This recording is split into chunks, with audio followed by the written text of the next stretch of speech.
What's up guys, my name is Default Noise. Today we are going over sidechaining in FL Studio. So I'm going to try to keep this short and just show you a cool workflow technique kind of idea for how to sidechain multiple things to one channel quickly. So if you don't know what sidechaining is, there's a lot of great tutorials on YouTube already describing it, so I'm not going to go into too much depth about it.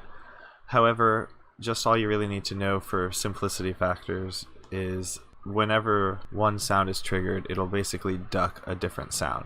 So say for this case we're using our kick and a snare as examples, and those are going to duck the subs or just like the bass line when it kicks in. So here's just the quick loop we have.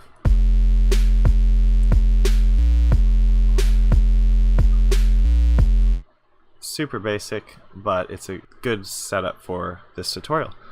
So what you're gonna do first of all is you have your sounds assigned to their respective mixer tracks. So we've got our kick, our snare, number 1 and 2, and then we've got an instance of Serum all the way over at number 5.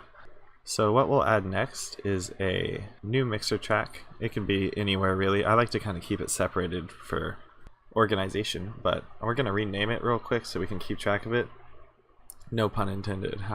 And just by clicking F2 you can rename it whatever. I'll name it sidechain, and then right off the bat we're going to disable the send to the master, so whatever plays off of this track will not play through our speakers or through the master channel, which is important for what we're doing.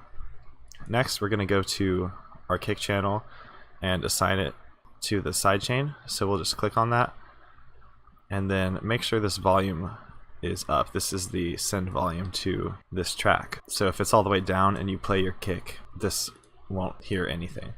So you can right click to make sure it's just set to the default value, and we're going to do the same thing with the snare. Next up we'll go to the sidechain track and right click and click sidechain to track on our Serum instance or whatever you're trying to sidechain. Then in here we will add a limiter, and once the limiter is added you can go over to comp, and then under this little sidechain guy you can right click and select our sidechain channel.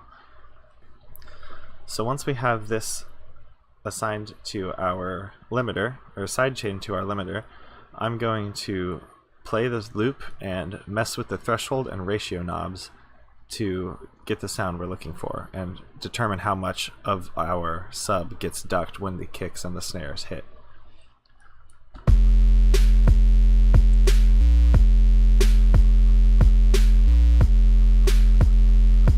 So you can see on this, you can see how much is actually ducking with these notches in here.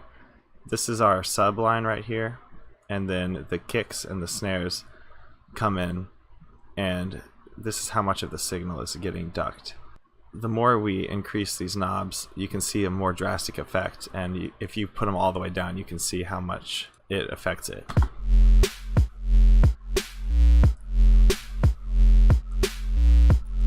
Obviously, unless you're going for a really drastic sound or you're doing that intentionally, that's not going to sound good. So I like to just keep it where it just ducks it enough to let the kick come through the mix.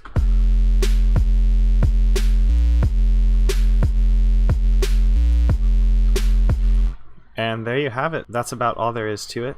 You can hear it before and after, so I'm going to mute the limiter.